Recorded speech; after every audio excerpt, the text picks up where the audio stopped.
Good job, Internet. You've bullied NFTs out of mainstream gaming. This is from an article on PC Gamer, and it's something that's been echoing around for years, and I've always wanted to make a video about it. It's tough to address this loaded subject though, because there are so many articles that lambast the use of NFTs for a multitude of reasons. And the reason this is so hard to discuss is that most of these articles are right. The problem is, most of these articles only hit on half of the truth and often don't fully understand the technology or even what an NFT really is. NFTs are not a picture of a monkey, they are not JPEGs. NFTs, just like the internet itself, are just a form of technology, and like any technology, it can be used for both good and bad. The internet has scams happening non-stop all day, every day, but the internet also holds trillions of years of collective human knowledge, so maybe it's not all bad. An NFT is really just the ability to prove that you own a digital file. It could be art, it could be a game asset, it could be music, it could even be a game itself. Remember back in the day when we used to buy games, and when we were done with them, we could sell them or trade them in or give them to a friend? That's because we had ownership over our purchases. These days, with digital purchases being the norm, you can't actually sell your game or give it away when you're done. So do you really even own it? Concert tickets would be a great use of NFTs in the future. I once went to a Rush concert where I had purchased tickets off of StubHub, and when I got there, the ticket taker told me I can't come in because my ticket had already been scanned. I had been scammed. The ticket had been sold multiple times, and I ended up getting there second. If the ticket had been an NFT, only one copy could have ever existed. It's impossible to have faked that ticket. In-game assets could also be NFTs. Every NFT guy looks at video games and thinks, what if you could own Mario's hat? And everyone else goes, are you effing stupid and on drugs? Major game companies like Epic have already been selling you Mario's hat proverbially to the tune of $20 billion. Skins are a multi-billion-dollar a year industry where the players end up with absolutely nothing. They're effectively renting these skins because when you're done with them, you can't sell them, you can't even give them away to your friends. They're just locked in your account, which is against terms of service to sell your account. You own literally nothing. Or what about Hearthstone, where you actually buy cards that you don't own? You can't give them to your friends, you can't trade them with your friends. Back in the day, I used to play Star Wars customizable card game, and I still have all my cards to this day. I used to trade them with friends, and I would play in the local friendly comic book store where people would trade and play games and have fun and give cards to each other, sell cards to each other, etc. You can't do that in Hearthstone or Magic the Gathering Arena or Gwent, or my new favorite, Marvel Snap. It's pretty obnoxious when I open a card that I don't care about, and I can't trade it with a friend who has a card that he doesn't care about, and yet we both envy each other's cards, and we're just stuck with cards locked into our accounts where we've both spent hundreds of dollars on this game, and we own nothing. We've moved into a world where we don't own anything anymore, and everyone's just paying rent. Okay, so now that we know what NFTs could be, let's talk about the negatives, because there are plenty. The number one issue that people love to talk about is how NFTs are killing the environment. This argument is too deep to get into in one video, but just know that the blockchains where NFTs are going to exist for gaming in the future are going to have very small carbon footprints or are even carbon neutral. The most popular chain, Ethereum, just switched to use 99.9% less energy than it was before, and using technology on top of that, companies like Immutable X can use roll-ups to do millions of transactions all bundled into a single transaction that takes as much energy as sending a couple of emails. Another issue that people talk about a lot is that scams are rampant, so much so that people usually just say all NFTs are scams. That's not true, but they're not wrong that most NFTs are either scams, rug pulls, overhyped, or just pure trash.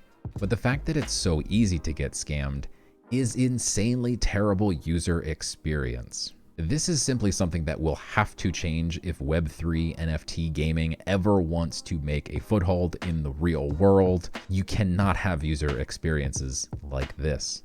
Hot wallets, cold wallets, hardware wallets, paper wallets. This is all way too much friction for the average gamer to ever want to deal with.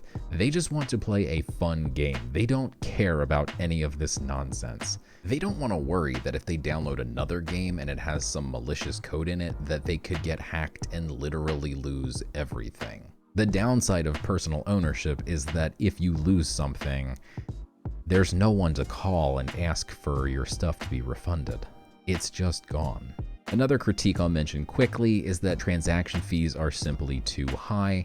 However, this is totally dependent on which chain you're talking about, and the major players like Ethereum and things on Ethereum like Polygon and Immutable X, they basically have no fees, and Ethereum itself is actually upgrading over time to have less and less fees as well. So this is really negligible in my opinion. I think the biggest reason why everyone hates NFTs is there are so many snake oil salesmen out there who are trying to tell you that every asset is going to be worth a ton of money.